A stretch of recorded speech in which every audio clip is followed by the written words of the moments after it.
See my screen now? Yes.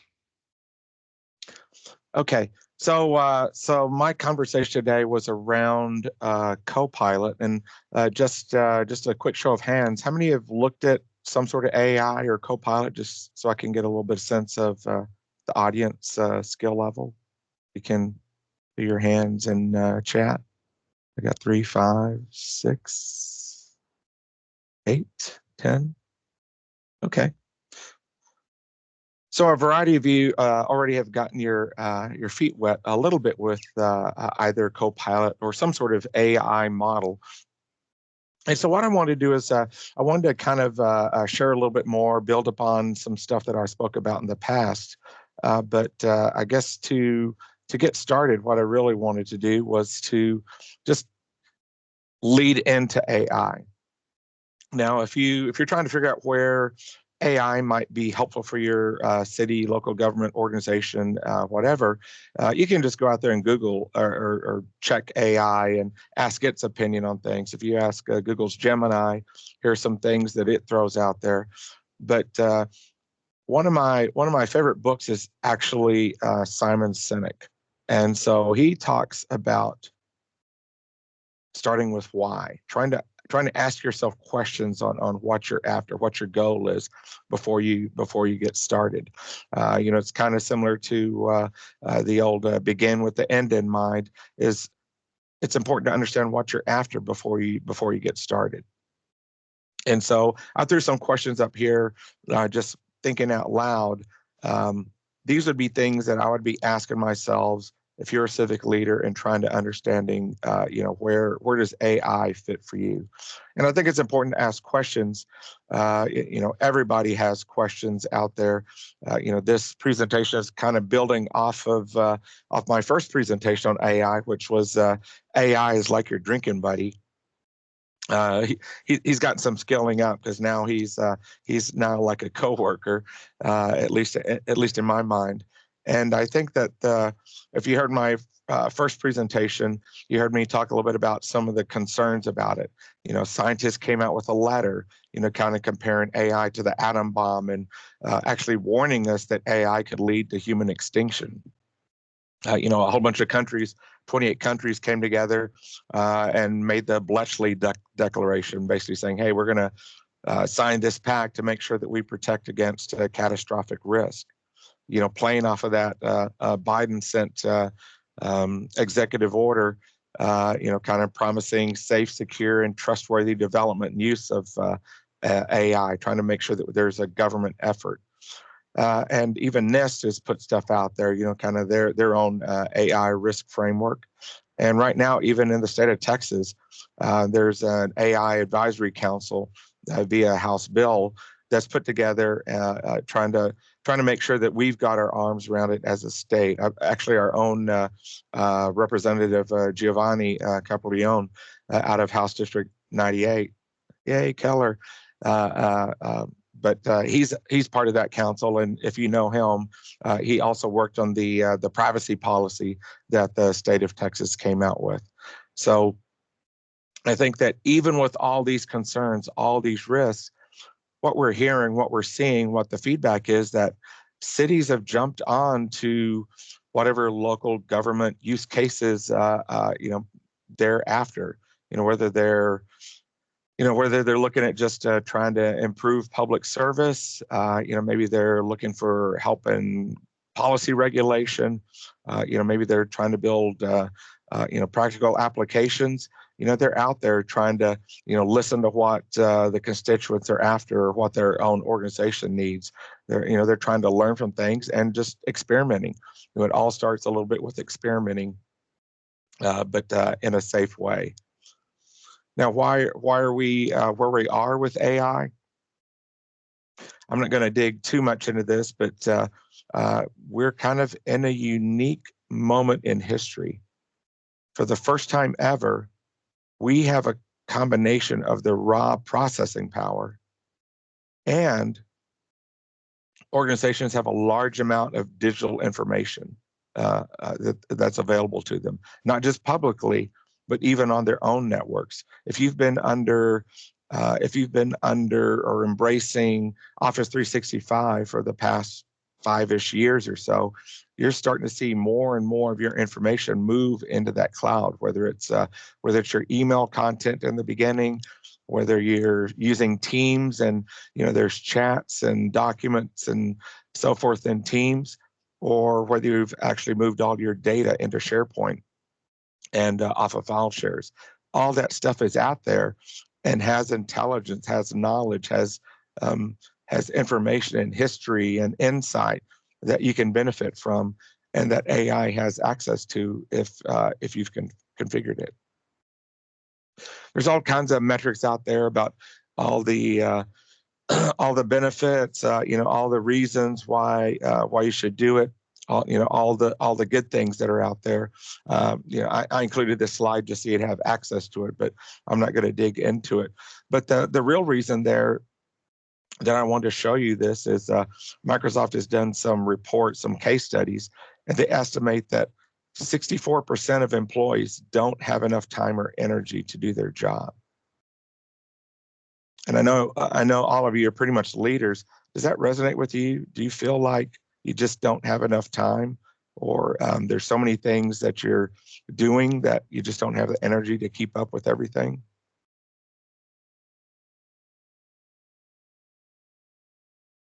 The reason for that is there's just a huge amount of, I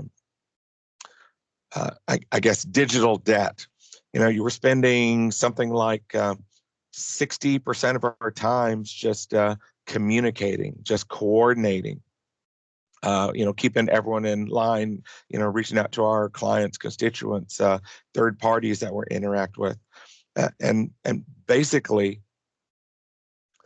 that means that you're only leaving 40% of your time for creation, for deep work, for real collaboration with people, just because most of the time we're just kind of going through the motions.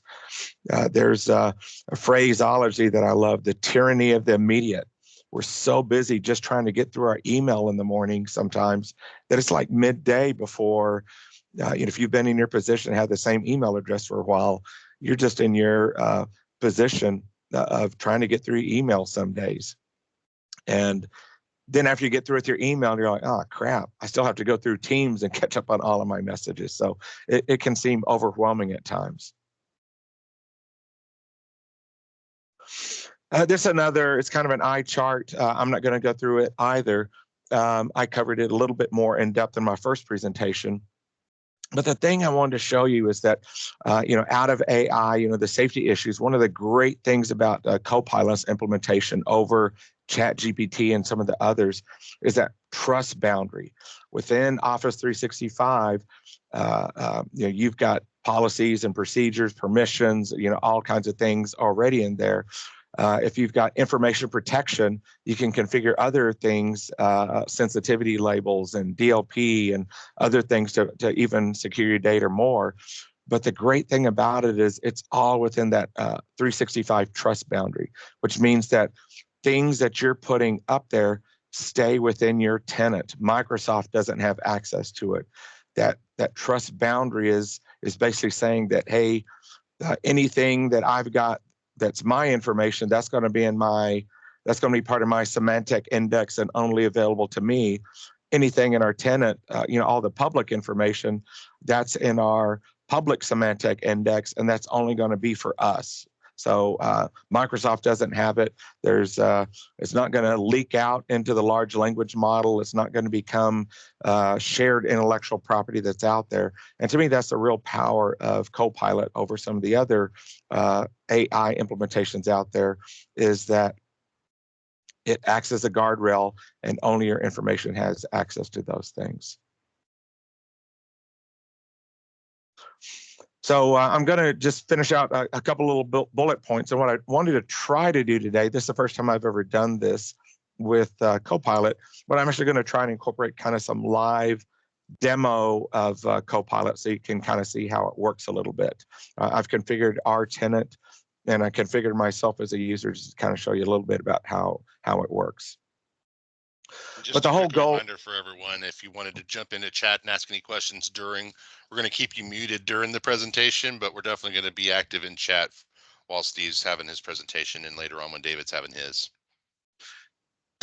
yeah, and I think the big thing is that we're trying to empower employees. We're trying to get Pat Carr get through those 99,000 unread messages. We're trying to make sure that that if you're trying to build documentation like Wes, that you're able to, instead of you having to manually do it, you're able to go out there and just ask the public internet for some of those things. You still have to quality check it, but you're able to pull those things together, either from the public internet or from your own internal network. Maybe you're trying to build SOPs for your team or for users or for whatever it happens to be. Those kinds of things become available to you, and you're able to put them together in a much easier fashion, where all you have to do is go back and aid it. The power here is not so much that AI is able to do it. The power here is that you're able to ask the right questions so that AI is able to go out and do it. Part of that is, if you've got a lot of intellectual property or information that's going to help you being able to access, then you want to get all of your stuff into your 365 tenant. If you still have file shares out there, unfortunately, file share in a server isn't part of your tenant. It's not part of the ingested information. So you might need to do things like move it into SharePoint. Or maybe you're not taking advantage of Teams and you've got people communicating via text or other methods. Those things aren't part of the tenant until you get that in there. And then obviously, of course, organizing your sensitive information is part of it. Talk to you a little bit about how it's your data is protected. Part of what Microsoft has done, if you use ChatGPT, basically based off of OpenAI, it's not that different than Office 365 Copilot, because all Copilot is Microsoft's implementation off of OpenAI. So it borrows from OpenAI. Microsoft has a big relationship with them, where they originally they were a for-profit business. They moved to nonprofit. Microsoft dumped a whole bunch of money into them. They just built a different large language model than what ChatGPT does. They also reached out and have access to the DALL-E 3. So as far as creating images and some of those kinds of things, they have access to that as well within Copilot. The thing I love about my experience with ChatGPT versus Copilot, ChatGPT gives you a lot more information up front, but there's a lot more hallucination. Copilot provides you a lot less information up front, but one of the things I love is they add citations to the responses. So if you're wanting to get more information about a specific thing, you can actually click on the link and drill down into what those bits of information that fed the Copilot instance or query. So getting ready, talked a little bit about, kind of empowering employees, but standardizing, one of the focuses as you start to understand your journey and what you're wanting to do is making sure that you get all of your data into Copilot or into your 365 tenant. So how many people still have file shares out there? Watching chat to see if there's a lot of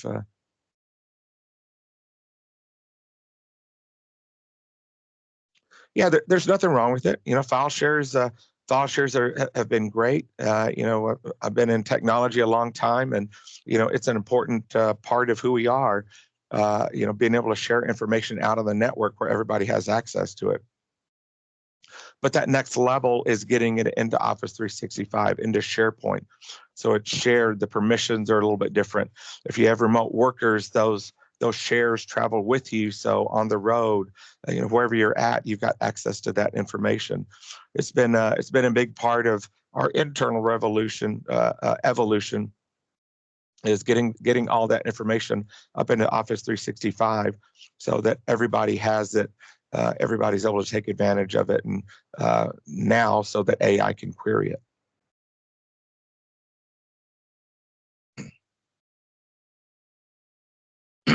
organizing your sensitive business information. That's I think I've got some talking points for it later, but making sure that you've got things with the right policies in place, the right permissions for people, limited access to things. Really think of this. It's talking about organize your information, but in a way, I think it's really a call into zero trust security. Now, David's going to talk a little bit more about security later, but I just threw a quick slide in here. For those of you who aren't very familiar with zero trust, you can go out to zerotrust.cyber.gov. But basically, it's trying to look at things in a more granular way. That in the old days, when I first got into IT, when I first got my CISSP, security was all about the perimeter. Hey, you got to secure the perimeter, get a good firewall, protect yourself from the rest of the internet. Well, over time, the perimeter isn't all that it used to be. You've got remote workers. They're not always at your office behind your firewall. You've got everyone accessing email. All you have to do is click one phishing link and you get behind the perimeter. Or somebody put a device on your network or add a USB drive with some sort of information that somebody puts into their laptop. All of those things get behind that perimeter. So the call for zero trust is we need to make sure that we're securing things at a different level. And securing things at a different level means that kind of that always on security, that we're that we never trust anything, that we're always verifying, that we're enforcing least privilege all throughout the every interaction on the network. Federal agencies are required to transition to zero trust by September of this year. That being the case, it's not going to be long before state and local government. Right now there's no deadline for us at that level, but that's also the reason that the ransomware attacks in state and local government increased from, was it like 58% last year to 69% this year. That keeps growing because we're not quite there in embracing zero trust in our organizations. And if you follow security, if you follow NIST, beyond these things, actually like a concept called cyber defense. The cyber defense grid basically takes NIST, your pillars of identify, protect, detect, respond, recover, and factors in kind of that zero trust concept of, hey, let's look at identity for not just the network, but for applications, for devices, for data, for users. And so if you kind of model that out, I'm not going to go through all of it, but just to kind of give you an idea, what you should end up with is in your security efforts, you should have things in a lot more columns than just your antivirus, than just encryption. There's a lot of different options out there for how you secure your information and data. Copilot and Office 365 have some zero trust concepts. It requires some upgraded licensing, I think the E5 level, but allows you to apply information protection and some of the other things out there.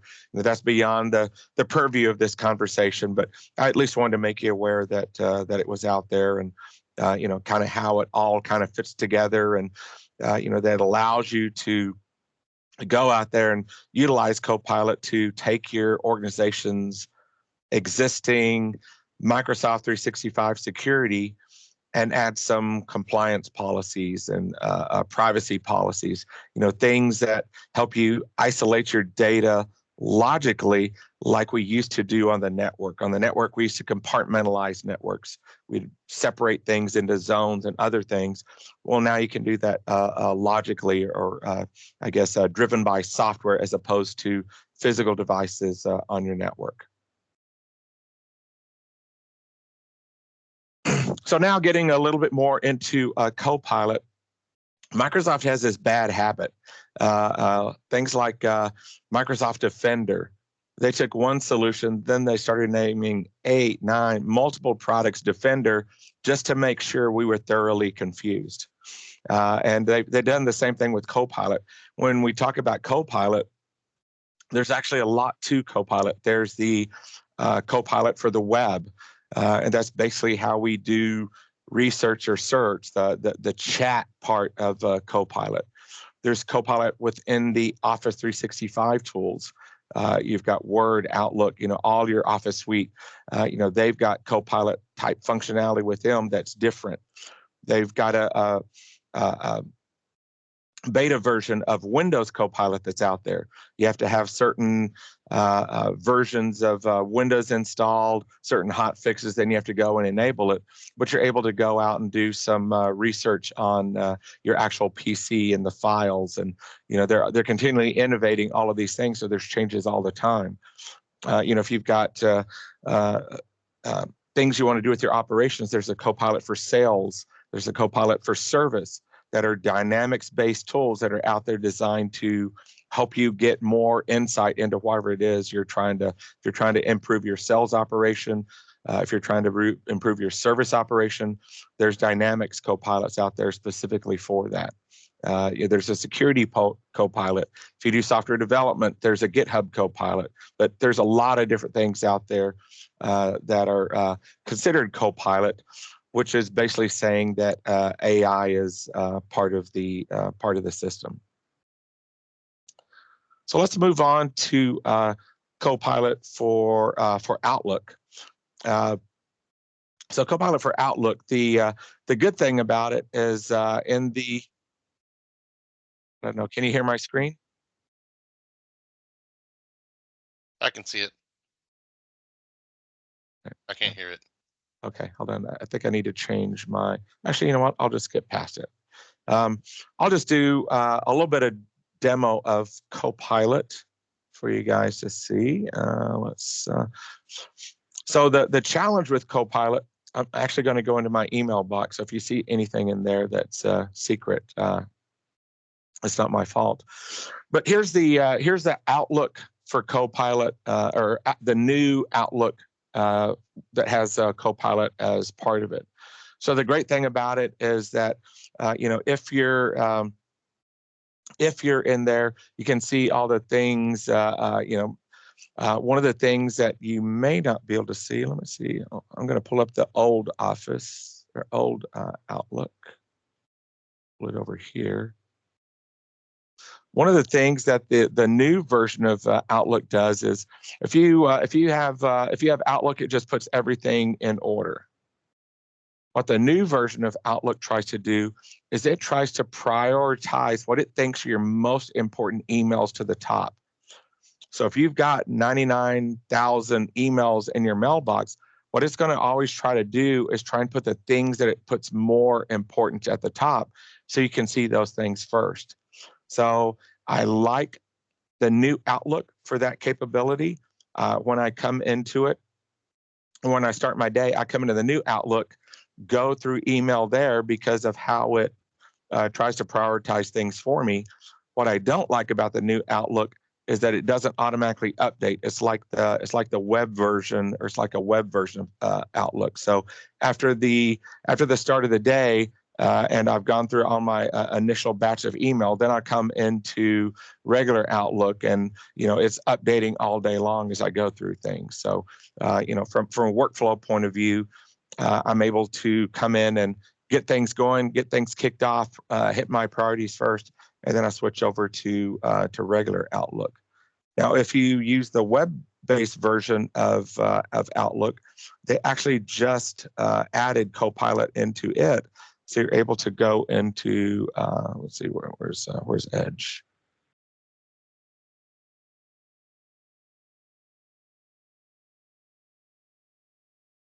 So if you use the web version of the Office suite, you can actually see Copilot is in there now. So if you wanted to Copilot something, you can go right in and do go into Copilot to look at your stuff. You can kind of see some of the prior chats, my prior chat history. But you can also see that within Outlook and some of the other areas, some of the other tools, that you'll actually have access to Outlook in there. Let's see if I can click something. I'm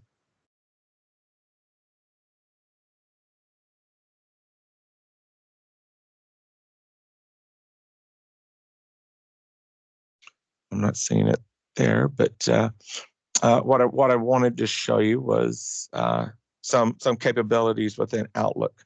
If I'm wanting to start a new message, I'm going to pop that out for you. You can see that one of the things that I can do is draft a message with Copilot. It'll if I just kind of put some information in there, send a response, or send a message about whatever, then I can actually have it generate. Let's see, what's the topic? Let's go.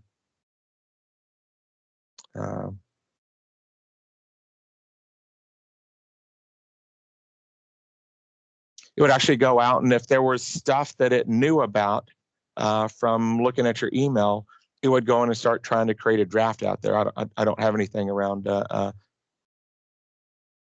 but here you can see it's trying to guess at what kind of information I want to put out there for you or to my whoever my audience is, and it's going to try and help me populate that information.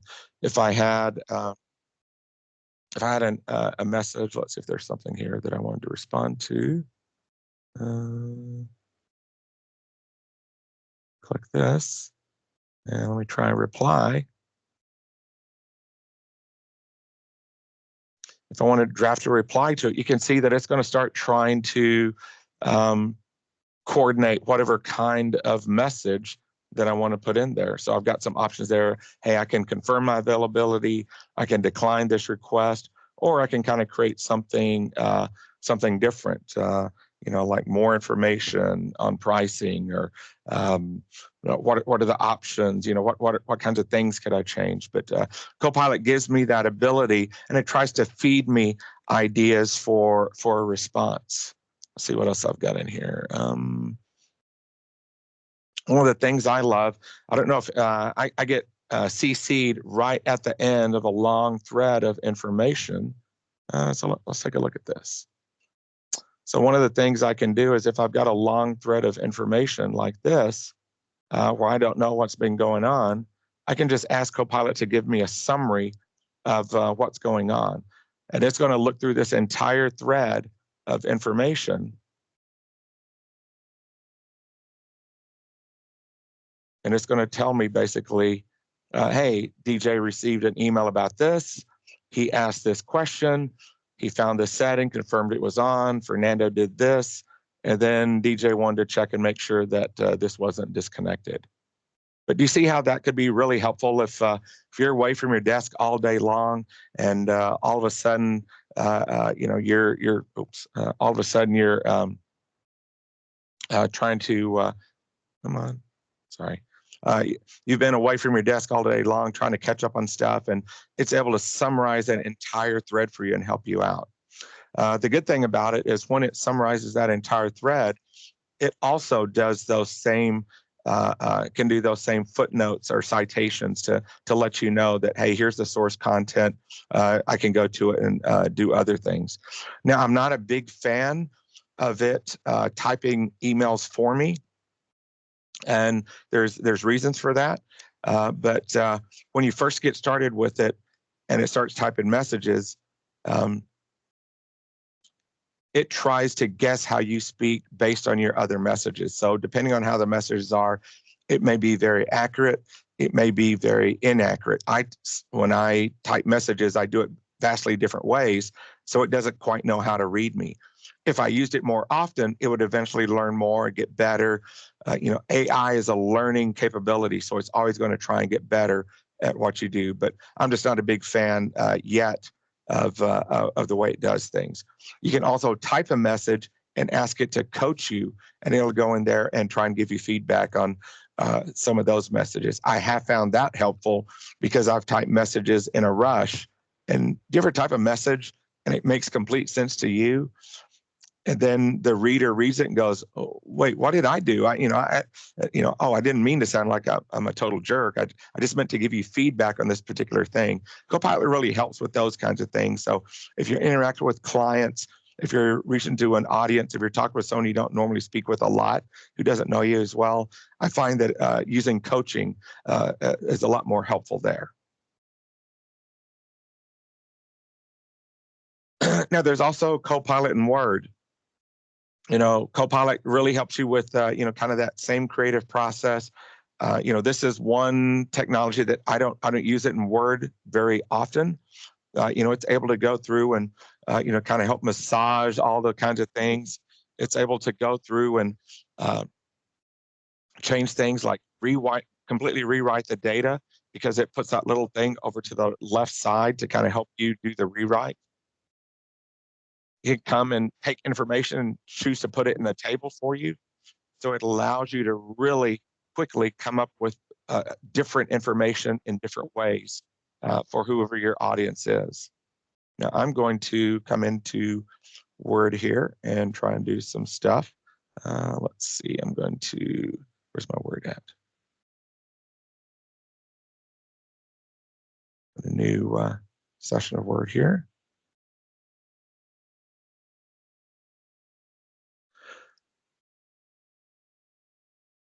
Maybe maybe I'm a hiring manager, and I'm trying to maybe we're a small organization and don't have a lot of where did that go? Maybe I'm a small organization and don't have a lot of information on our network. I could kind of create let's create a job description. Let's say, come on. Create a brand new job description for a police officer, include duties, responsibilities, experience required, and let's say metrics. It's going to come out here and go out and parse the web, kind of try and look for some information. If there's, so it's going to take a little bit here because it's actually going out to the live internet to kind of pull this information. What it's going to do is it's going to go out there and see what it can find and start trying to put together a job description for you. So we've got police officer job description. It's got kind of some duties and responsibilities. It's kind of trying to fill in some experience and qualifications. I don't know how this might compare to, what's on your job descriptions, but it's going to try and come up with things, added metrics in there, so on and so forth. If I didn't like my prompt, maybe there was something I wanted to do differently. Maybe instead of metrics, what's something else that we could ask it to provide? Someone post in chat something.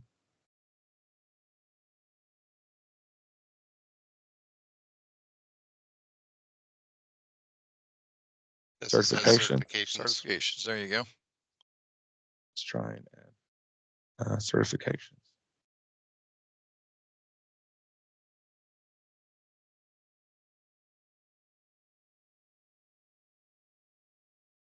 So basically, it's going to do the same thing, except it's going to add in to my edited prompt, some certifications, and it's obviously going to take a little bit of time. But see, now it had some of that information before, so it's pulled it. Experience required. And now you see it's added a section for certifications. But that can empower you that, if you've already got a job description, you can come in and just add a section that, hey, what are some certifications that I'd like to add to my police officer job description? Hey, what are some metrics? What are some, whatever it happens to be, whatever trends are going on out there, you can do it. If you like what it's got, you can keep the information. I'm already far enough along that on my original response, if I didn't like what it said, I can also click regenerate, and it'll slightly change the text, all that information, so that it's a different response than the first time. I think it gives you like up to 3 regenerations. Basically, AI thinks, hey, third time's a charm. If I haven't got it by then, we're going to move on. But it'll let you regenerate it, up to 3 times, and hopefully get like a little bit better information. Now, if you ever are working in your document, notice it's always to the right. You can kind of see that little Copilot prompt there, where you can rewrite something, visualize. Makes it real easy to access the Copilot menu when you're in the document. You can even do things like, let's see.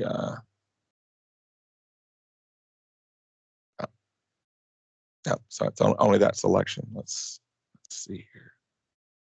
I was going to go in and I think there's a way that I can also rewrite it with a slightly different tone. I think I'm far enough along that I can't do it. But if you go through, there's like different things. If I was doing a new document, file, new, and had that same query.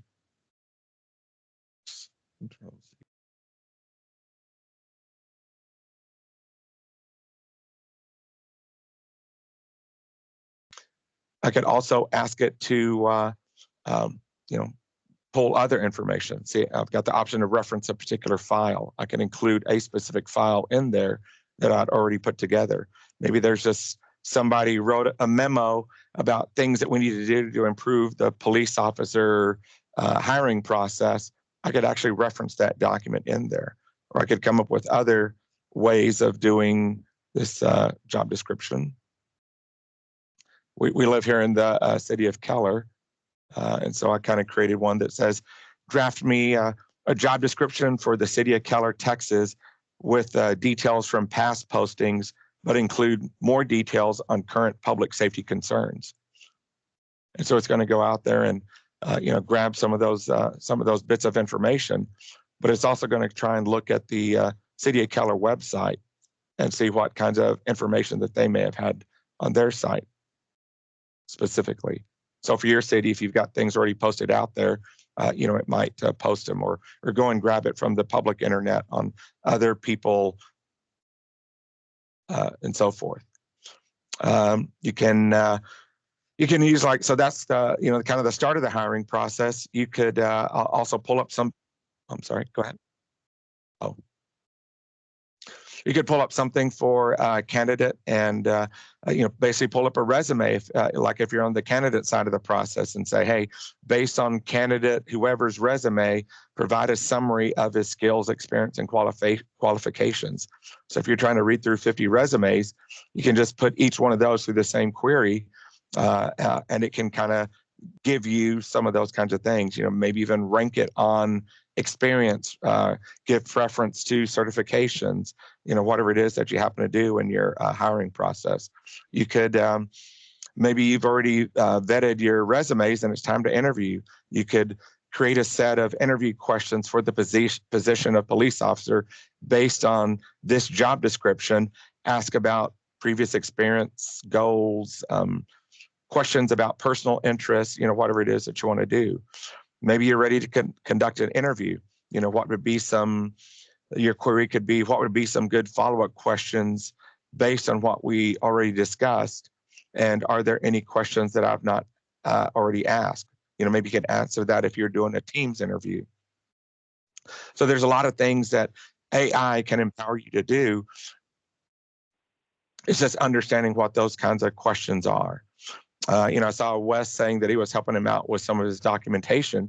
Maybe you're trying to write your first acceptable use policy and not sure where to start. I know that our the TML kind of has some sample stuff out there, but if you didn't have access to that, you could simply ask AI. Let's see. Maybe you're looking at the TML information and it seems overwhelming, too much information. Maybe you don't have time to vet the information that's in there. Maybe you just want to put together a simple acceptable use policy for your users, and very generic, until you get the chance to go in and add some more content to it. Here we come in and you can kind of see a guide for responsible and ethical use of information technology at the city of Smallville. Although I would just assume Smallville would have been a town, but it's going to come through and try and put some information together. Likewise, this is just creating a policy document. You can kind of see it building out, but you can use it for anything. Maybe you're on the operations side, maybe you're in charge of a project and have don't have any technical skills. Maybe you could put in there what are the major phases of deploying WatchGuard EPDR, and how long should each phase take? And it'll go out there and try to put together. Well, actually, let's just try and do that. It'll go out and parse the internet and look for that information.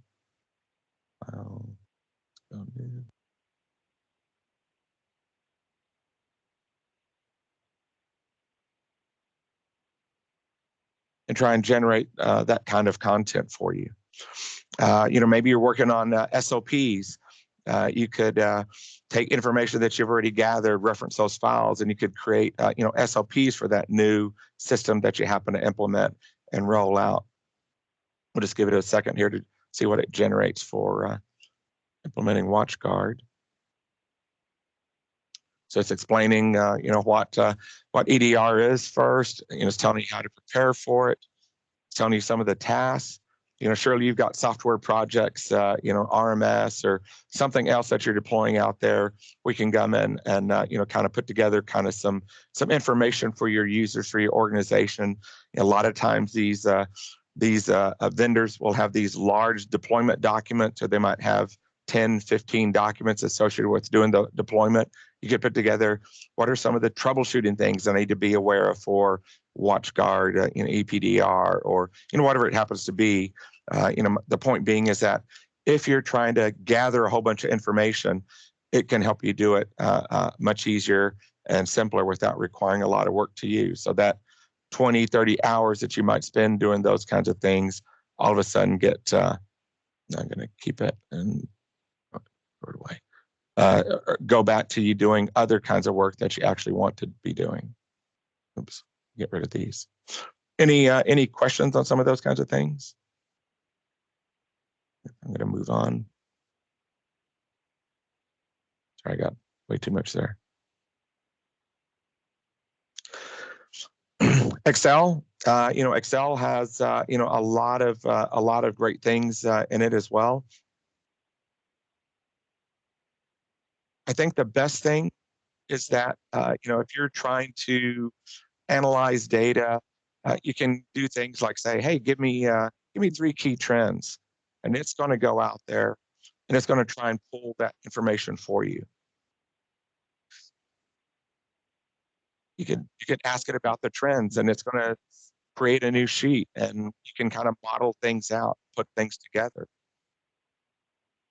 So for a city, if you're trying to do that, you could perhaps download a file.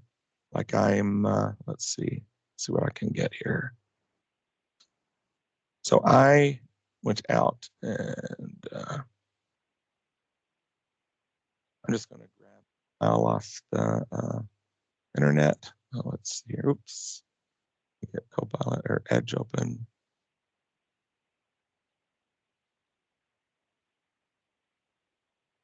So I'm just going to go out to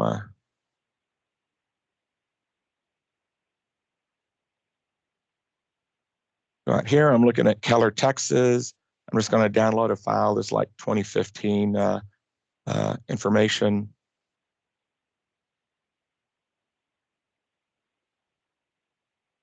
Downloading. Oh, there it goes. I think it showed.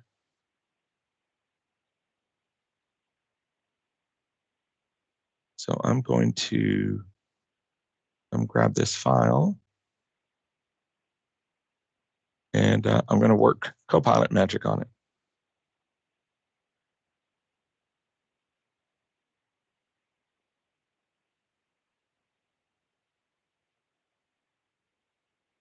Come on, move over. Now, the first thing you'll see if you look at this is I don't have, normally, I think I already saved this up to OneDrive, but normally if it's not up in OneDrive or SharePoint, you're not going to see the Copilot. You're not going to see the Copilot emblem here. It's going to be grayed out. So one of the first things you want to do is make sure that you get it into Copilot. I saved this to downloads. I think I maybe actually grabbed the one that I'd already looked at earlier to manipulate. But when you have a spreadsheet like this, you can open your Copilot window. Okay, it's got autosave turned off. It's only that it has to have autosave turned on.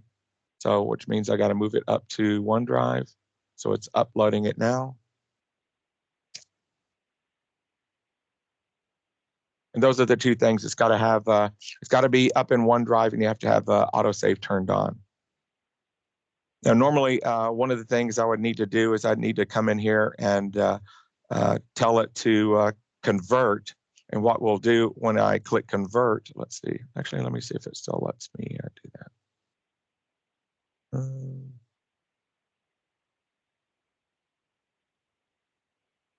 Okay.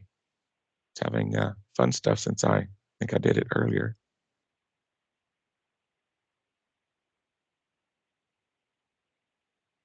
Come on.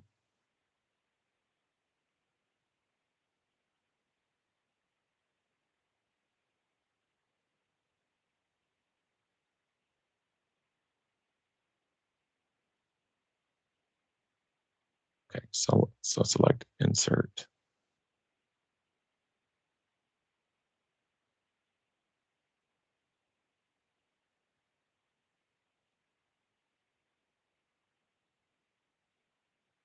Okay, so now it's converted it to a table, but I can do things like, let's see, what are some of the cells in here?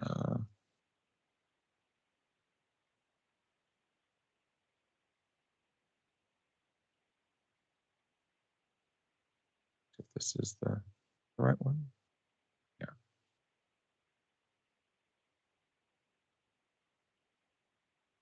I want to manipulate the data. I don't have to be an expert at, it's not liking it. Well, it worked perfectly fine for me earlier. But basically, I was able to go in and manipulate all the data, by just by typing word-based commands, and it would come in and make those changes.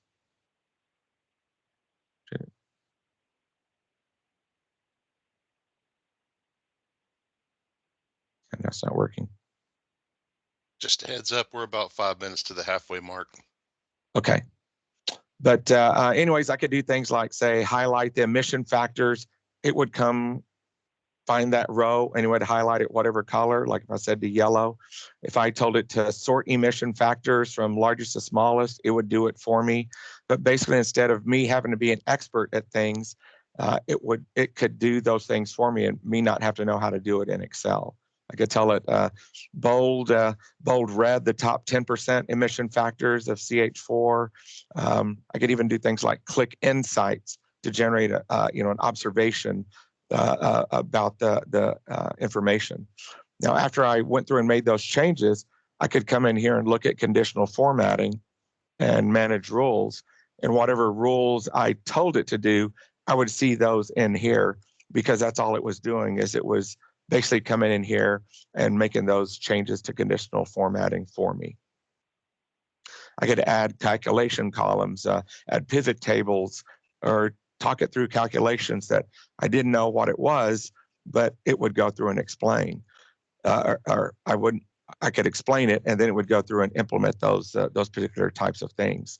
So you can see kind of how that could be used. Things like, if you're on the finance side, if you're doing a budget review, you could create a worksheet that maybe looks at the city's budget for the year and try and make observations about taxes, grants, salaries, whatever. You could do departmental budget breakdowns, Maybe you're trying to work in your capital improvement plan. This could kind of help you think about the the cost of each project, expected completion dates, funding sources, where it happens to be, debt funding schedules. I think maybe you're looking at infrastructure issues and trying to prioritize things. Depending on whatever the spreadsheet you have is, it's kind of unlimited on what kind of logic you could apply to it and ask it and be able to go out there and make changes in it. All right, so I'm going to close Excel, move on to PowerPoint. Now, how many, I use PowerPoint a lot, but I won't spend a lot of time on it if a lot of people don't spend it. How many people out there utilize PowerPoint?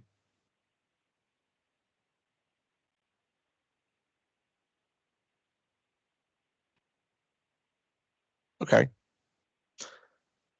So PowerPoint is some of the features in PowerPoint are some of my favorite ones, just because of its ability to help put information together in an organized format.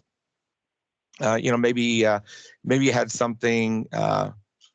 Maybe you had something like, maybe you had council meeting notes in kind of a raw document. Maybe it's just a transcript of council meeting notes. You could do something like utilize Microsoft Word to summarize all those notes into a document. Then you could use PowerPoint to create a presentation from it, so that you could maybe come back and maybe do a briefing to to people out there that I'm sorry, someone's got their hand up. Was there a question? I think they were responding to the use of PowerPoint. Okay, gotcha. All right. You could create a presentation from a document. Now, I have run into some challenges when I've tried to create a present. So Copilot can now read a PDF, but I can't get Copilot for PowerPoint to read from a PDF. So if I'm, like I mentioned, Zero Trust earlier. So if I wanted to go to, let me open a browser. My Edge Go. Maybe I mentioned Zero Trust earlier. You didn't know a lot about it, and you wanted to learn a little bit more about it.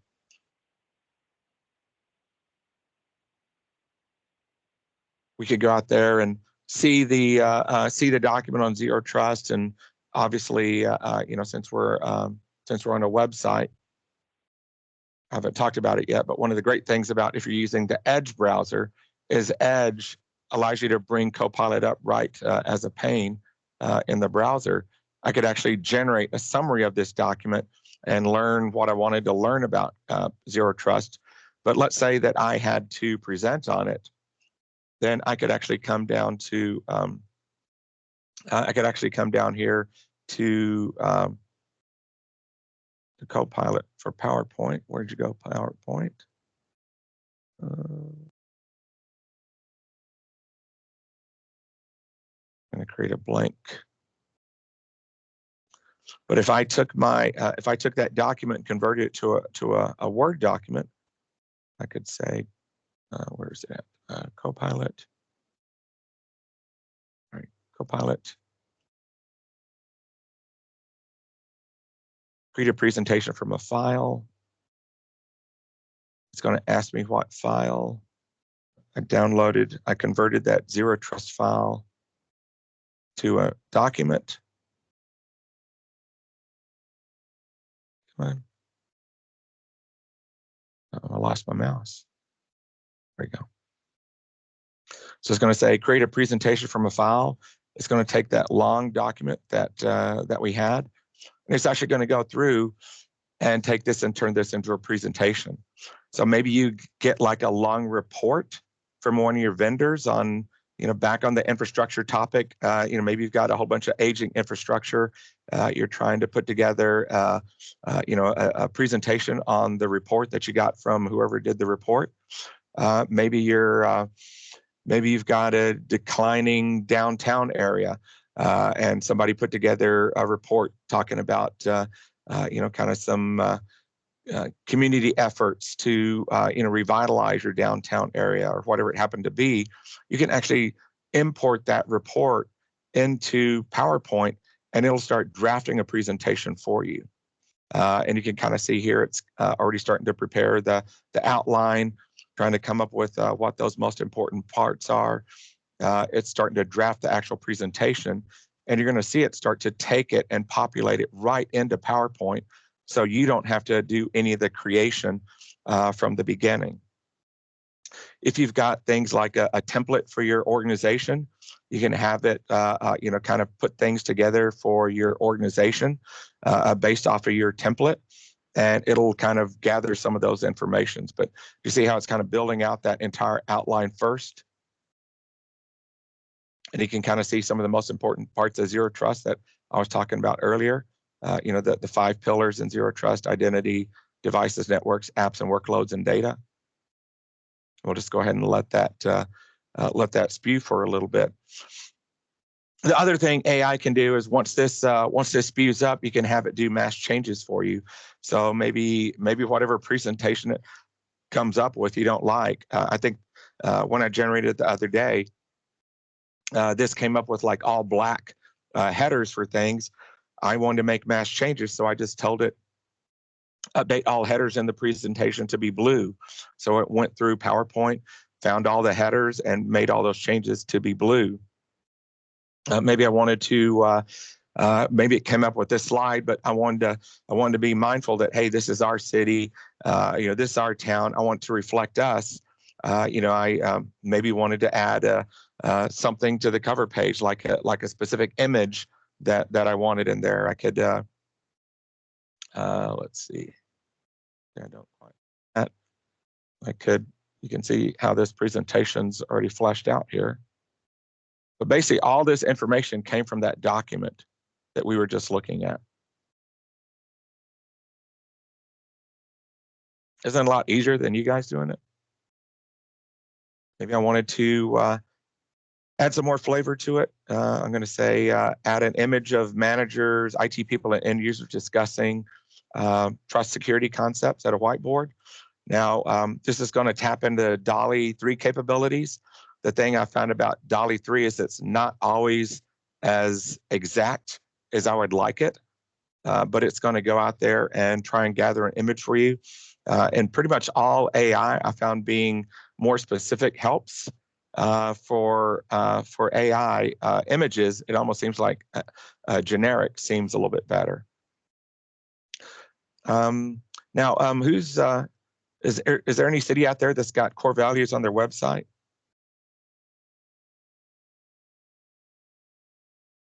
You post into chat if you've got your core values on your website.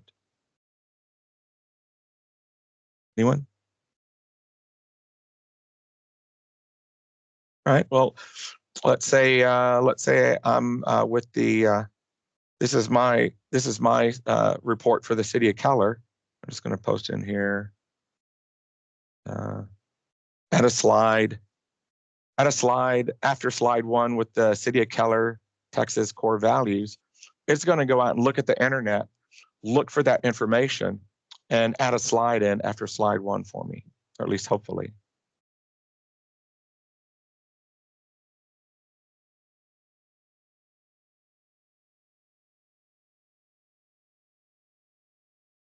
Sorry, I know I'm running over. I'll try and bring it to a close here pretty quickly.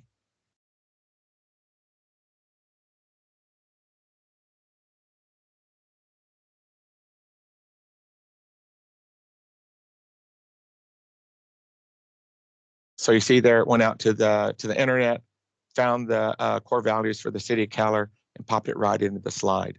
So anything on your public website, you could also utilize in the tool and be able to kind of incorporate that into your content. There. Oh, I broke it.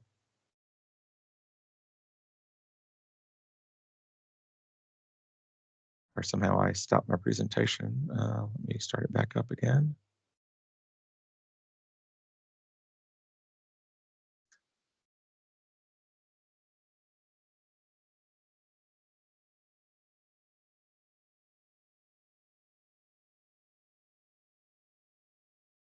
Now the next thing I wanted to look at a little bit was Teams.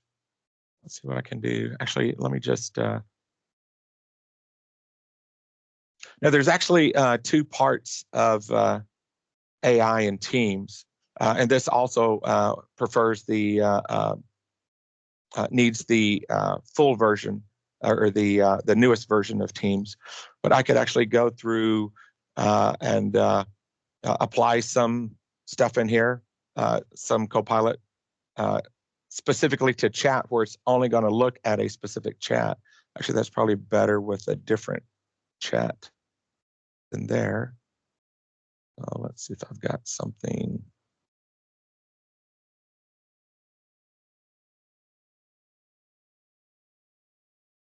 So if I open a specific chat from our Teams instance, I can actually come in here, and if I pop open the Copilot window, it's only going to look through this chat information for information. So I can ask it, get me key information, highlight from the past 7 days, and it's going to come through here and try and gather information from that specific chat about what's happened over the past 7 days. Now that's different from Copilot in Teams. Copilot in Teams, you can kind of see the screen here. That gives me access to everything in Teams. So that gives me access to all the data, all the information. So if I was just in the chat window that I showed you before, I could ask something like, "How does David feel about meeting for lunch?" or "How does David feel about this particular project?" And would give me its impression of what it thought that David thought. If I come over here and ask it information, it's not limited to just the chat. It'll ask through the entire thing. So if I wanted to say, let's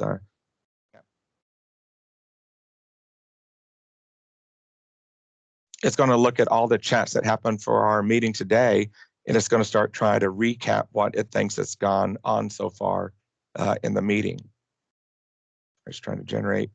Sorry, I guess I've been speaking a lot.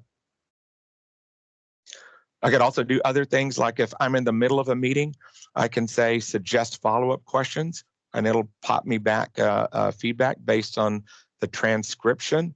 All these features this feature for this is you have to be recording the meeting and transcribing it, but it'll do things like suggest follow-up questions. If I'm in the middle of a meeting, or maybe I arrive late, that's where the recap meeting so far would be helpful, which you can kind of see some of the topics that it's trying to recap there. I could do at mention, see if anybody happened to mention me in the meeting. If I clicked on the transcripts, it would show kind of the detailed transcript of the meeting so far. When I could ask what decisions were made, things like, can you list the action items, a whole bunch of different stuff. Now, if you've got Copilot activated for your session and you're in the middle of a meeting that's coming to an end, Copilot will come back and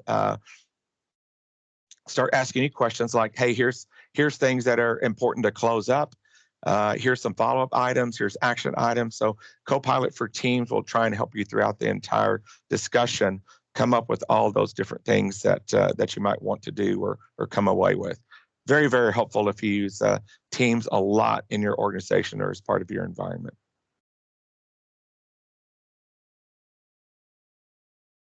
And then the last thing, I think it's kind of minimized, but I think it's one of the most important parts is the M365 chat. Is anyone using Copilot chat out there today?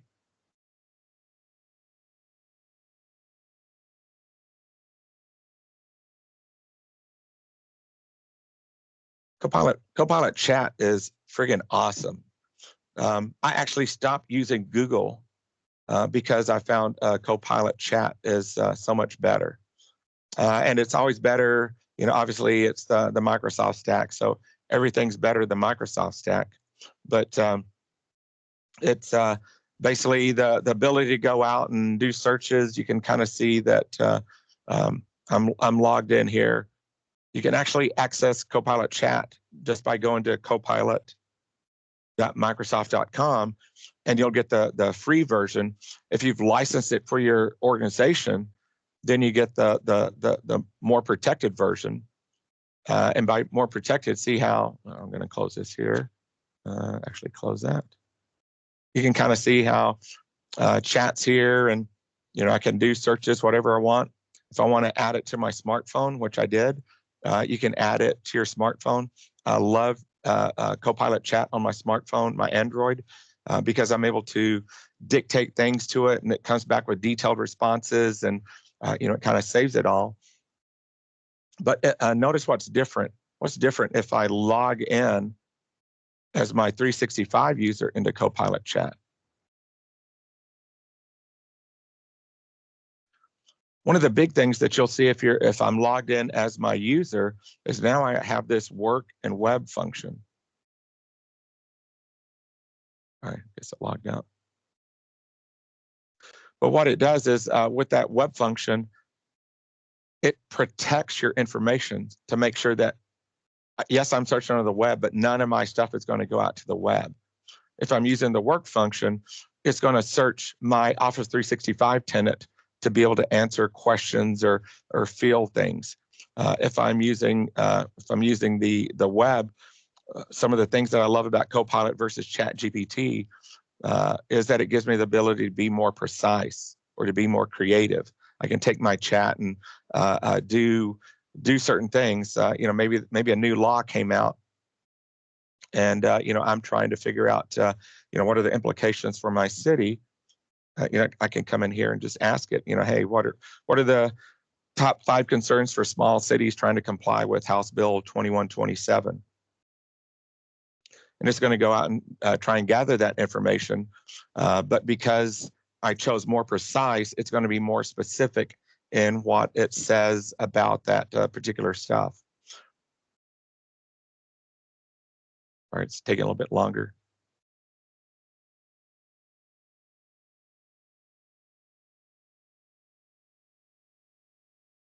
But because this is in Copilot, you can see our logo there. This is keeping it within our Office 365 tenant. So all of this information is protected. So if I was searching on information about tools, if I was putting more detailed information from our own intellectual property, whatever it happened to be, this would come out and try and help me put that together. The other thing that it offers is that I'm starting this session. This is a chat session like ChatGPT, so I can keep asking more questions, and it's going to take what it learned early on here and try and apply that to each question I ask. If I want to change topics, then I probably want to come down here and select new topic before I ask the question. But let's see, what if I just asked it, can you create me a summary of HB 2127 that I can share with my organization, what they need to be aware of by email. So it's just kind of putting together kind of a quick summary of those kinds of things together. Now, I'd highly recommend, if you don't have Copilot on your smartphone, I'd highly recommend you start using it, trying it. I can almost guarantee within 3 months, you're going to completely switch over to it. It's just so much more detailed, so much more accurate. With Office, to me, with Google, with all search engines, the more completely accurate you are, the more likely your page is going to be at the top. But I find with Copilot does that hard work for you. So if you give it fair direction, it does a better job of going out and getting that content and allowing you to click into the citation so you can get to the content that you're really probably after anyways. Now, anytime it does any of these kinds of reports for you, responses, you can always come back and try and modify it. Say, hey, I don't like this version. Hey, that's helpful. Hey, can you provide more details? Is there a specific date? You can tell it to be more professional. More. Maybe make make it shorter, whatever it happens to be, you can kind of come in here and modify those things with whatever your preferences you happen to have. I'm going to click a new topic, switch back to work. And if I did any queries here, it would allow me to go in and apply those to my work information. Since we're running short on time, I'm not going to do a lot of stuff there. But as much as anything, what we're doing is when we're doing it in our work, we're basically generating our own GPT. What is that? A generative pre-trained transformer, which is basically creating a whole index of our environment to kind of keep things together. Maybe there's something that you're doing research on, like you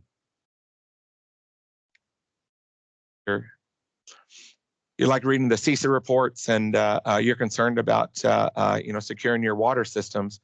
Here's where you can come in and actually I'm in not where I want to be.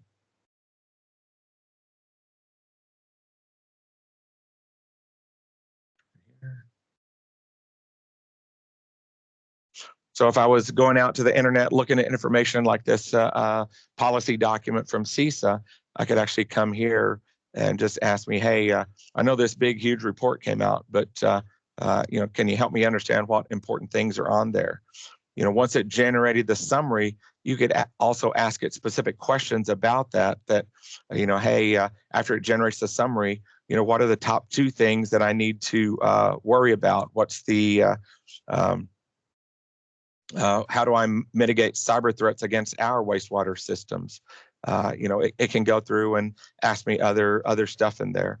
With the Copilot chat, I can also ask it things from the week of, what's the latest from David Johnson in email, Teams, and chat, and it'll go out there and try and parse it. So there's a lot of different things out there that it can do to kind of help you get at that bits of information that you're after. I'm going to kind of buzz through some of these things. First 3 months of Copilot, you're probably going to be more focused on all the different ways that you can use it in Office 365. One of the things that Microsoft doesn't make a big deal out of, but they also add this capability called Copilot Studio. Copilot Studio gives you the ability to create your own large language models. So you can go out there, you can identify things that, as long as you can log into them, connect to them, it can incorporate that information into your chat. So if you wanted to create a chat bot for your constituents, you could actually come out there and create a chat bot that helps answer questions. Whether that's internal employees, whether that's your actual citizens that you're trying to fill stuff on. But it can actually answer questions based on that information that you put together out there. And so basically, just kind of rounding this out, getting your goals together for AI. One of the things that we highly recommend at first is, cleaning up your data first. AI is only as good as the data that you have in there. So getting rid of old data, making sure that you've got security and permissions for your existing data that makes sense. And then going through the actual implementation process. That's kind of outside the purview of the conversation today, but these are kind of the different stages of how you go through an Office 365 implementation. Some of the things I ran into in doing our implementation, of course, getting licensing, but I ran into lots of issues with the client. After I installed it, then I realized it wasn't working. I had to go and update the license. I tried to run it then, Copilot didn't show up. Then I had to make sure I had the most current version of Office installed. After I got the most current version of Office installed, some apps worked, some didn't. So then I had to log out and log back in, and it corrected some issues of Copilot not showing up. And then, of course, the last challenge I had was really, everybody wanting to get into Copilot right away. There's some specific recommendations that Microsoft has for getting ready for Copilot, and that starts with doing your Copilot's readiness assessment, going through some training where you're learning more about AI, your Copilot options, and prompting in general.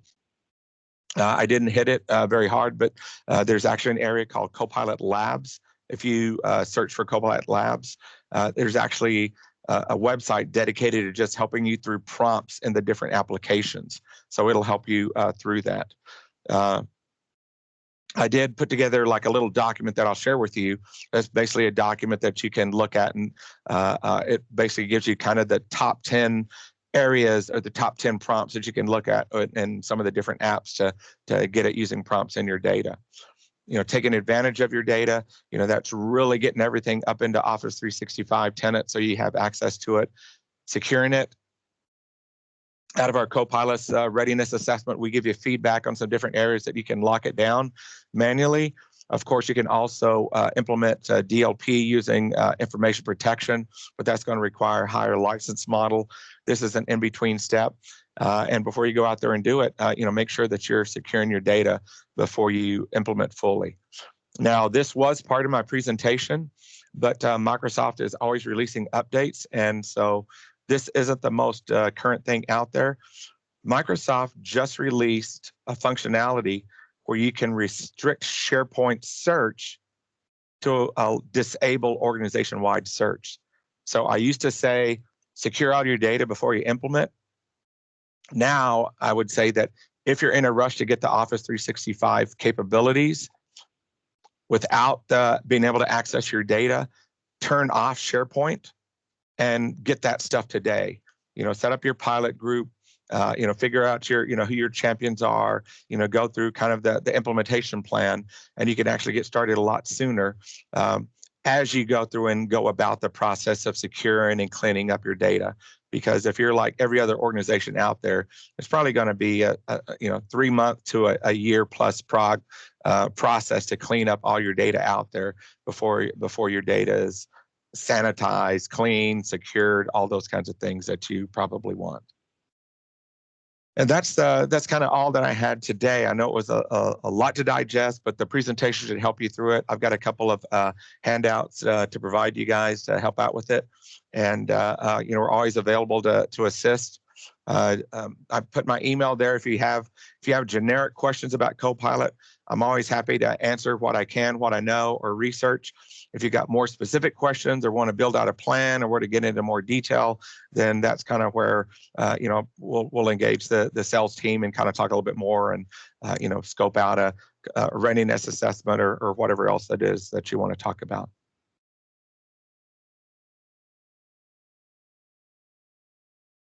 Excellent.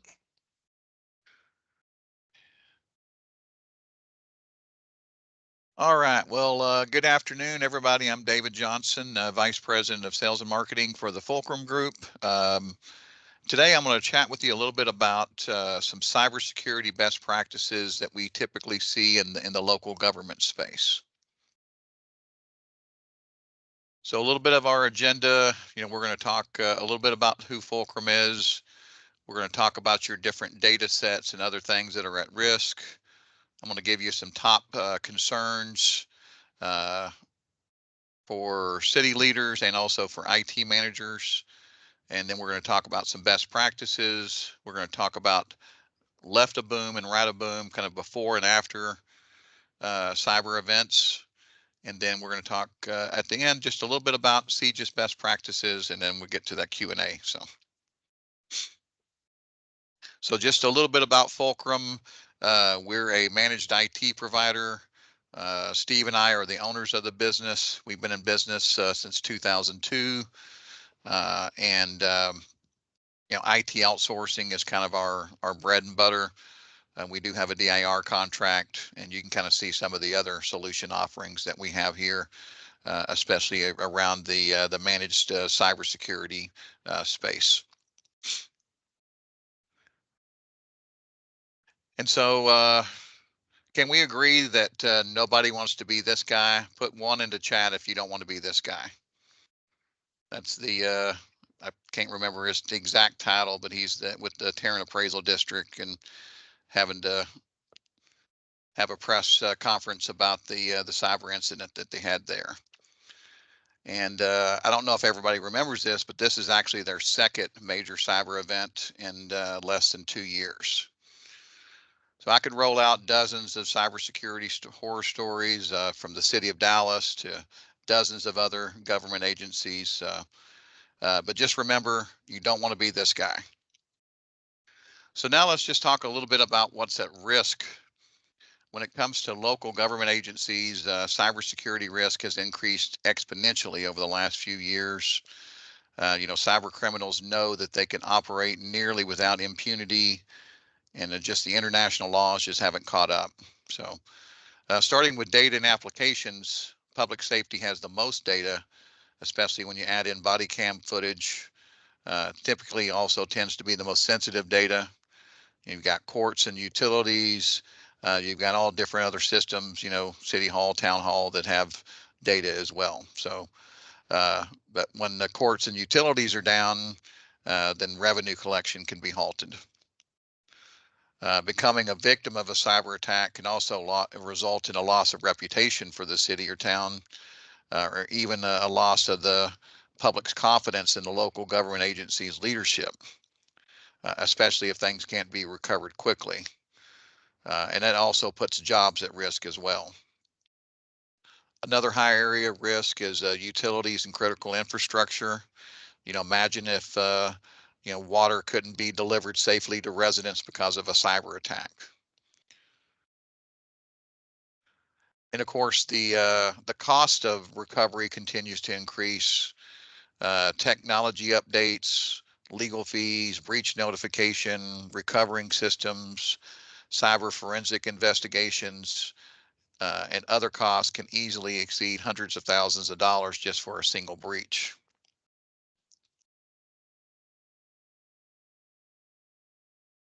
And city and town managers, you guys have a lot of challenges when it comes to cybersecurity, and some of those are unique to local government. When looking at internal IT, it's not really fair for them to look for them to be cybersecurity experts, because in the day-to-day in the world of day-to-day IT operations, there are a lot of hats to wear. You got end user support, you got to manage the network, manage vendors, you got to do budgeting, planning, all kinds of things. And that's all before you get to cybersecurity. And third-party outsourcing companies and managed IT providers may be better equipped to handle cybersecurity, but many managed IT outsourcing contracts only include what I would refer to as essential cybersecurity. They might include things like Windows patching and endpoint protection, but more comprehensive solutions aren't included unless you pay more. So just be aware of that. Of course, when it comes to your employees, they're still the weakest link. You got phishing attacks, social engineering attacks, compromised credentials on the dark web. Um, and then, of course, we've had a lot of conversations with city leaders over the last few years, and we still hear that common refrain that cybersecurity is the responsibility of IT.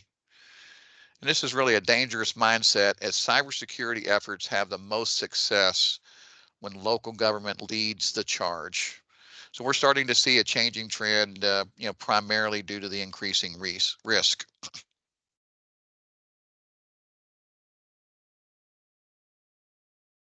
Now let's take a look at our top 5 cybersecurity concerns.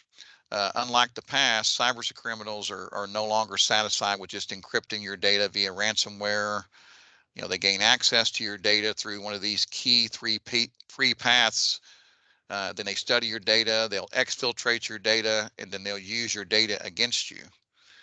In the cyber attack against the city of Dallas, the criminal gang Royals spent about a month inside of the city of Dallas's network, undetected, doing reconnaissance before exfiltrating almost 1.2 terabytes of data. And then they launched the ransomware attack to announce their presence. So far, the city of Dallas has spent at least $8 million recovering from the attack, and over 30,000 residents, employees, and other individuals were affected by the data breach. And these three key areas, credentials, they continue to be harvested and stolen from users through social engineering and website database breaches. And then those credentials are dumped into the dark web where cyber criminals can buy and use them. Phishing, I think we can all agree that the types and sophistication of phishing emails delivered to users continues to increase. Put a 1 in chat if you've seen an increase in phishing.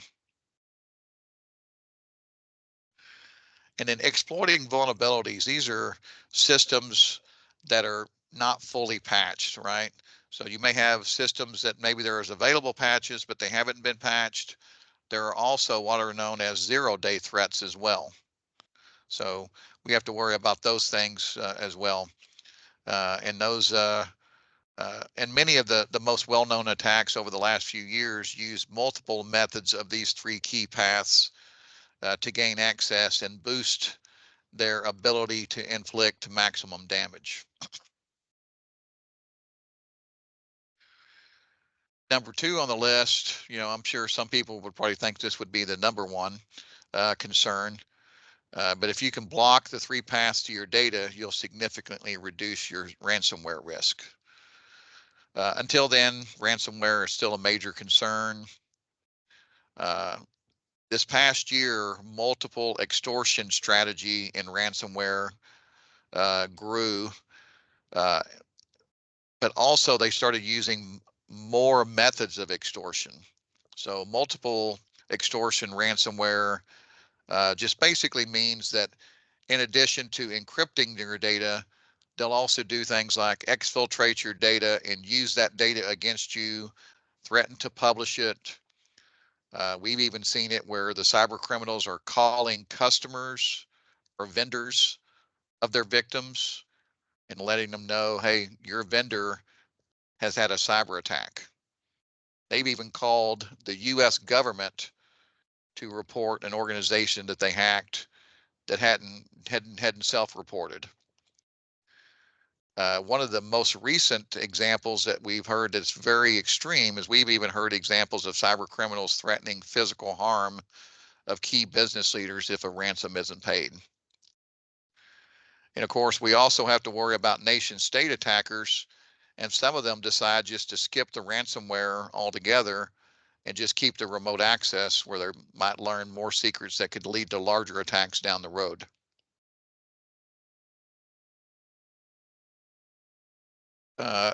Number 3 on the list, you could probably make a case for this being number 1, the human element. People continue to play a huge role in cyber attacks. Social engineering, that's still an issue. The oldie but goodie. You get a phone call, hi, I'm from your IT department and I need your username and password. It still works very well. Business emails compromise saw a big increase in volume and effectiveness in 2023. Cyber criminals are now using AI tools to craft even more credible business email compromises. And so make sure your users know how to use the SLAM method, the sender, check the sender closely. Links, hover over the links and avoid clicking on any links that you don't recognize. Attachments, don't open attachments from anyone that you don't know, and be suspicious of attachments from people that you know but weren't expecting. And then check the message. Look at the subject line and the body for suspicious language, misspelled words, bad grammar, anything that doesn't sound right.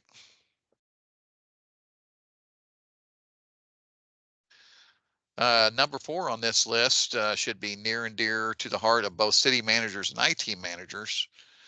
And that's that city managers must make it a priority for themselves to learn more about cybersecurity and model that top-down leadership. Do things like sign up for cyber threat intelligence feeds from CISA and other trusted sources. Ask for more details from your IT team about how your organization is being protected. Make budget available for cybersecurity. And then IT managers should objectively look at their internal staffing levels and skills and ask themselves the tough question: do I have enough staff and the right skills to properly manage the cybersecurity posture of my city or town? If the answer is no, or not sure, then you can start reaching out to managed security service providers like the Fulcrum Group to understand what managed cybersecurity options might be best for your organization and what the cost for those services will be so that you can get them added to your budget. And if you're outsourced to an MSP, you should ask what managed cybersecurity offerings they provide as additional protections. One thing that we like to talk to people about is the fact that traditional antivirus is no longer enough to protect your computers from malware, viruses, and other threats. So we like to think that a true endpoint detection and response solution is the minimum for endpoint protection nowadays. Make sure that you have a good end user security awareness training program that's CGIS and compliant with Texas laws as well. It includes phishing simulations and dark web monitoring. And of course, it's not enough to have these programs. You have to ensure that users actually complete the training. Now, it's hard to know what your cybersecurity needs are until you complete a baseline risk assessment. So it's hard to improve until you know where you stand currently. And don't forget to create an incident response plan. So if you have a cybersecurity incident, you'll have a plan how to respond. You can utilize the resources that are available from the TML to create your incident response plan before you need it. And so one thing that we see commonly is that internal IT for local government may not have the tools implemented for automated IT inventory. So one of the basic tenets of cybersecurity is that you can only secure what you know about. So having automated IT inventories help your IT team spend more time driving the organization forward instead of tracking laptop inventory in a spreadsheet. And finally, I can say in 2024, we're at the day where multi-factor authentication is no longer considered advanced security. It's a basic requirement for all organizations now. So if you haven't done it, now's the time. If you haven't budgeted for it, if you haven't implemented it, get it into the budget immediately.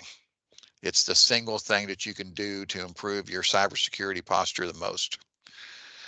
And if you would put a 3 into chat if you have multi-factor authentication.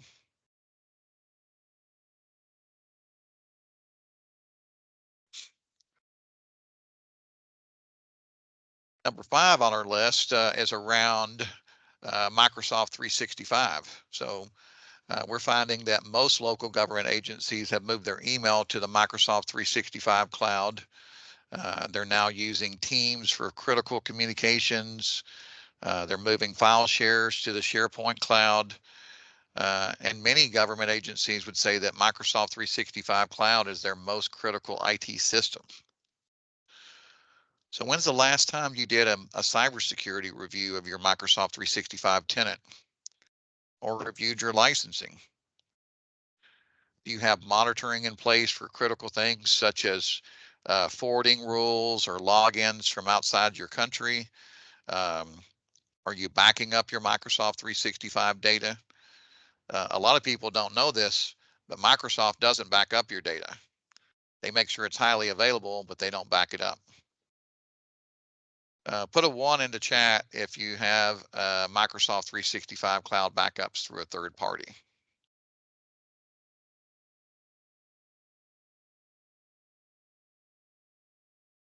So now I'm going to throw in a couple of quick bonus cybersecurity concerns. So the first one is just meeting compliance requirements. So MFA obviously is a big one.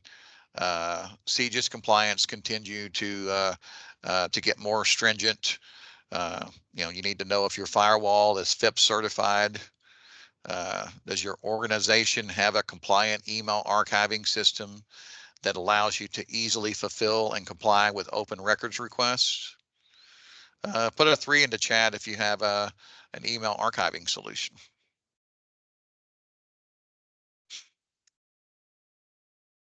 Are you protecting your laptops with disk encryption? What happens if a laptop is lost or stolen? Without disk encryption, data on that laptop can be easily accessed.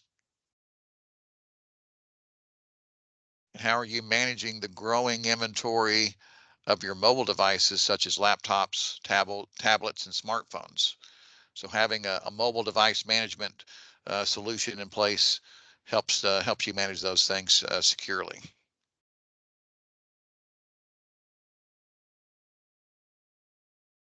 And here's our last bonus tip here.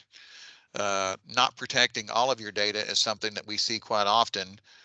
And we also often find out that city leadership hasn't had any recent discussions with the IT team about the organization's requirements for what we call recovery time objective. In other words, how long can you afford to be down? And recovery point objective, how much data can you afford to lose? And we also find commonly that not all systems are backed up, especially cloud data like Microsoft 365.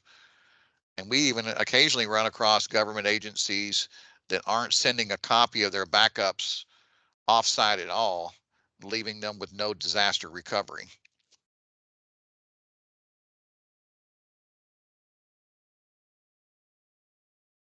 So now we're going to talk a little bit about cyber events, also known as a boom.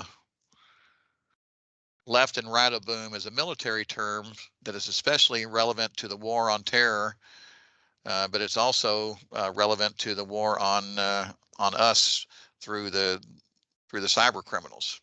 So the boom is the actual event, right? In the war terms, that's when the bomb is dropped. The good news is that there are a lot of local government agencies out there, and cybersecurity best practices have been established. The bad news, of course, is that cybersecurity isn't cheap. It's not just a one-time expense, and it requires time and effort continuously across your organization, from leadership to IT to your end users. Before you can build a cybersecurity program, you need to understand your organizational risks. Starting with a baseline risk assessment helps you understand what your most critical assets are, so you can focus your limited cybersecurity budget. Your next step will be to develop policies based on a cybersecurity framework such as NIST or CIS. Now you're ready for the cybersecurity basics. Every local government agency should have these basics, no exceptions. So you should have a Windows patching system that's automated, that's got reporting capabilities. You need to have centrally managed endpoint protection with EDR functionality. One of the things that we see missed quite often is the regular review of user credentials. Oftentimes when we bring on a new local government client, we'll do a quick audit of their user list, and we'll find that there are hundreds of active users, even though the organization might only have 50 or 75 employees.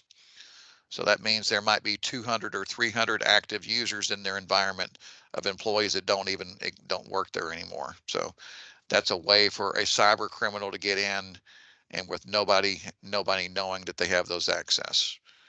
And then of course we also see unused admin credentials, so you want to try to disable or delete those on a regular basis. Security awareness training obviously is important. You want to make sure that you're doing regular phishing simulations and monitoring the dark web for stolen credentials, notifying those users when those credentials are found so that they know that they need to change their passwords. If you've got an older firewall, it's probably missing some of the more advanced cybersecurity capabilities, such as cloud sandboxing. And then I mentioned earlier, if you have a police department, you'll need a firewall that is FIPS compliant. Mobile devices such as laptops and tablets should have their storage encrypted, so if they're lost or stolen, the data on those devices can't be accessed. We talked about having a good asset tracking system that can help with cybersecurity, but it also can help you with budgeting. And then of course, implementing multi-factor authentication, not only for your email, but also for your Windows login, and also having single sign-on for cloud applications can be a huge benefit to your cybersecurity posture. Now we're going to talk a little bit of the left of boom, right? So what happens after a cyber event? So, or excuse me, before a cyber event. We've got some concepts that we're going to introduce here that you may or may not know very well. So one of them is zero trust architecture. It's a security strategy that operates on the principle of never trust, always verify. In simple terms, it means that no one and nothing is trusted by default, even if they're inside an organization's network. We're seeing a lot of zero trust interest as organizations move to more cloud applications, to remote work scenarios, because a traditional cybersecurity, is typically about the walled fortress of your network, but doesn't cover those outside pieces like the remote users and the cloud applications. So, but the thing to remember about zero trust, it's a concept and a journey, but not a specific product. So start doing your research. And here's a dirty little secret that a lot of organizations don't know about, that most government agencies don't have 24/7 cybersecurity monitoring, mostly because of a lack of budget, right? So internal IT teams can't work 24/7. Managed IT providers may work 24/7, but they're not working on cybersecurity stuff 24/7. So the need for what we refer to as managed detection and response, or MDR, and security operations center as a service. These are vendors that have solutions for 24/7 cybersecurity monitoring. They can help detect and block potential cyber attacks early. Managed security offerings through an MSSP can help fill in the gaps for internal teams. If you've got users who have personal phones, but you don't want to, those users don't want to install the MFA application on their phone, you can consider using MFA tokens instead. And of course, using, doing third-party audits is always a good idea. Penetration testing, vulnerability assessments, verifying that your environment is where it should be. Upgrading to higher levels of Microsoft 365 subscription. If you're still on O365, you're missing out on a lot. And then, of course, having backups and cybersecurity monitoring for your Microsoft 365 environment is critical as well. And then another one that we see a lot of organizations starting to take advantage of is a centralized password manager. It can help your users create more secure passwords for all the websites that they access. And the average user will actually save about 40 hours per year in time saved entering and changing passwords. So there's a cost benefit savings to it as well. So got just a few slides left here. So now we're talking about Radaboom, what happens afterwards, right? So a cybersecurity incident could be overwhelming. You could have infected endpoints, data theft, user disruption, extortion, outages that can cause significant interruption to the operations of your government agency. These can be some of the darkest days for an organization and will require decisive actions that can have a direct impact on the organization's ability to recover, especially essential government functions. When there's a boom, a cyber incident, whether that's a breach, data loss, leakage, ransomware, other malware, your existing cybersecurity systems should help control and stop the damage. If your firewall has an intrusion detection, it might insert an IP block to stop the attack.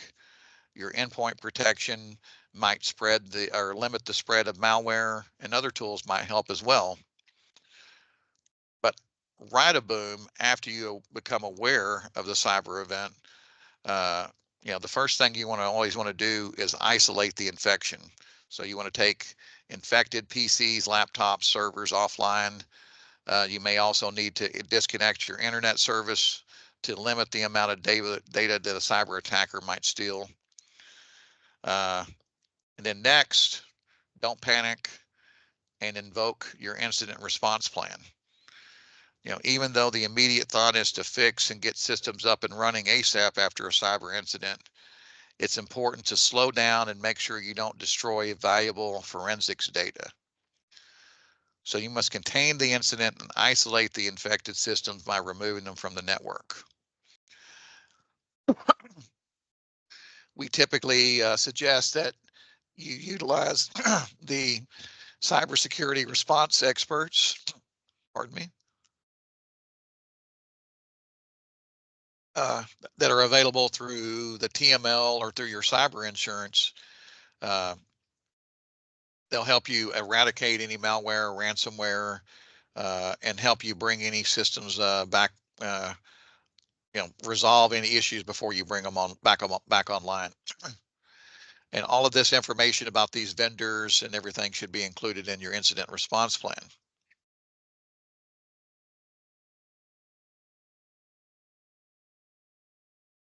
Now I want to talk a little bit about CJIS best practices. This will be basically my last slide. So the CJIS security policy contains specific IT requirements.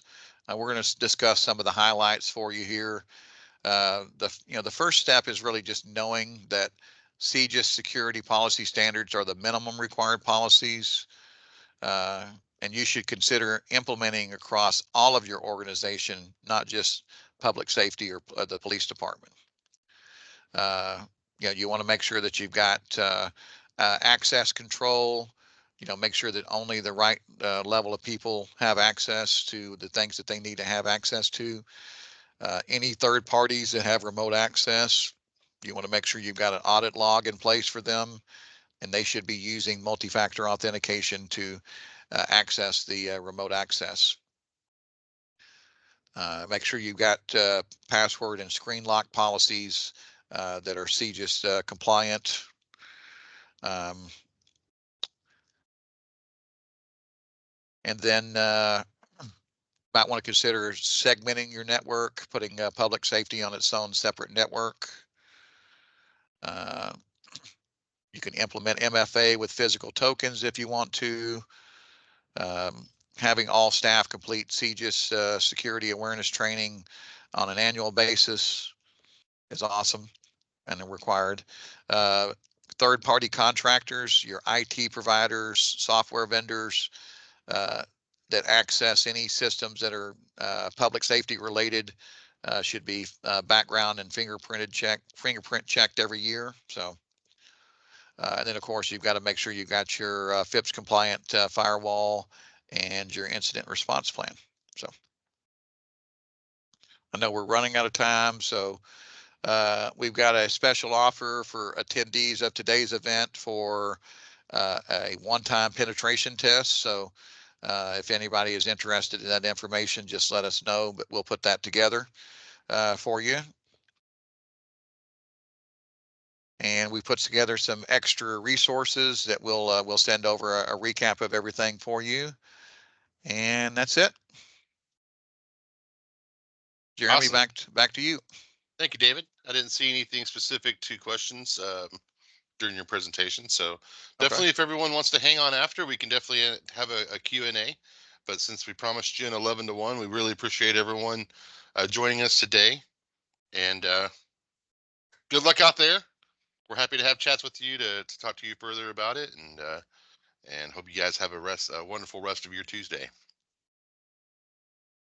Are there any questions? Feel free to unmute yourself and chime in about AI or cybersecurity. Hey, David, this is Ben Gomez. Hey, Ben.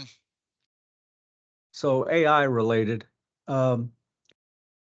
Steve, I think, validated what I'm worried about as far as the installation of Copilot. He was talking about a little bit about the difficulties he was having with one particular client, but I guess what I'm asking is there a chance for a small outfit like ourselves to be able to install Copilot and be successful at it on the first swing?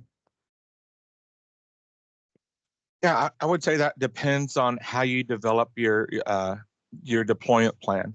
So there's a lot of different ways to decide how to deploy Copilot. Microsoft, of course, recommends putting it into the whole organization, but then they came back and said, okay, so it's best if you identify key people across the organization and have them meet regularly, or you could like take one department and have everyone in there do it and get together, compare notes and all of those kinds of things. But what they really promote, I think, in the end is a pilot of the Copilot. Basically have your flight team, for lack of a better term, a small group of people who would very much benefit from that, or are your maybe your busiest people, your hardest workers, the most important people, or whose time is at a premium. Because I think that what they'll do is they'll walk, if they're doing a little bit of training as they go along, they're going to walk into all the best parts of the Office 365 stuff.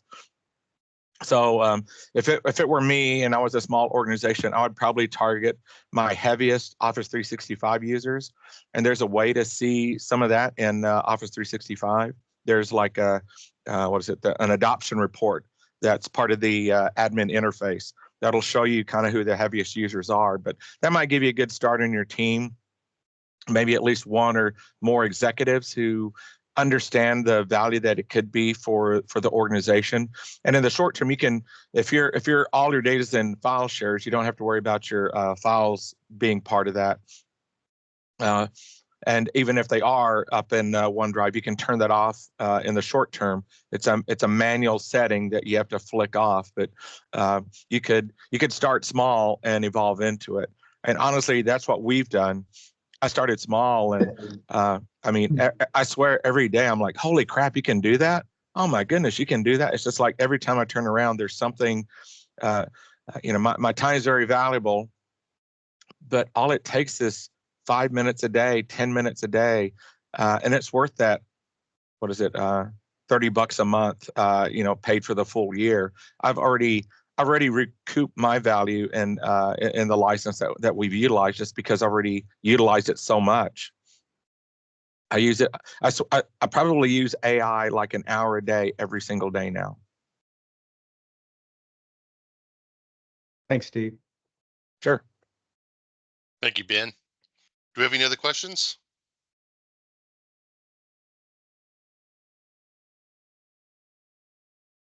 We appreciate you guys staying on with us, and happy to answer any and every question you have. We'll put together go ahead, Ben. Let me do this. This is Ben Gomez again. So, I've used the Chat GPT, I think, the non-Microsoft, and just practicing with it. I guess what I've read is, does your material have to be in OneDrive in order to utilize the resourcefulness of it, or no? No, so for us, a lot of how I utilize it is the web and the Office tools. We really haven't even tapped yet into all the SharePoint stuff, and I'm not really doing complex analysis of any of those. I know we'll evolve into it, just like I know we'll evolve into Copilot Studio. But to me, it's just like getting your first network. It takes a while to figure out what you want to do, how you need to do, kind of what your goals are. I really think of Copilot as we're always shorthanded. We always want more people. We always need people who know more. We always need more training. We're knowledge workers. We need to be doing better, faster, quicker, easier. And that's what Copilot does. It helps the knowledge worker get a lot more time out of their day. So, the goal is that Maybe I don't have to hire another person or 2 people or 3 people, depending on the size of my organization. Maybe if we're short staffed, all of a sudden we can catch up because Copilot's helping us through those things that used to be manual processes. There's so many things that it can automate, so much insight it can provide you, that if you get to the answer quicker, if you get to the best answer quicker, there's no way you can place a value on that. That's what I feel like Copilot does for me. Is every presentation I create, every email I respond to, every thing I look up, every bit of research I do, every preparation, it just helps me out so much. It is really like having an assistant. I use the phrase that it's like the coworker you trained. If you ever worked with someone and they weren't trained, it was just kind of like they were dead weight and it was your fault. But once you get somebody trained up, it's like they're always there for you. They're always your right-hand person. They're always giving you the most valuable bits of information that you need at the time that you need it. And that's really how I feel about Copilot. Copilot is that coworker that I've worked together with 20 years, and we're just kind of in sync with each other, and he's always there for me. Thank you. All right, any final questions before we wrap up?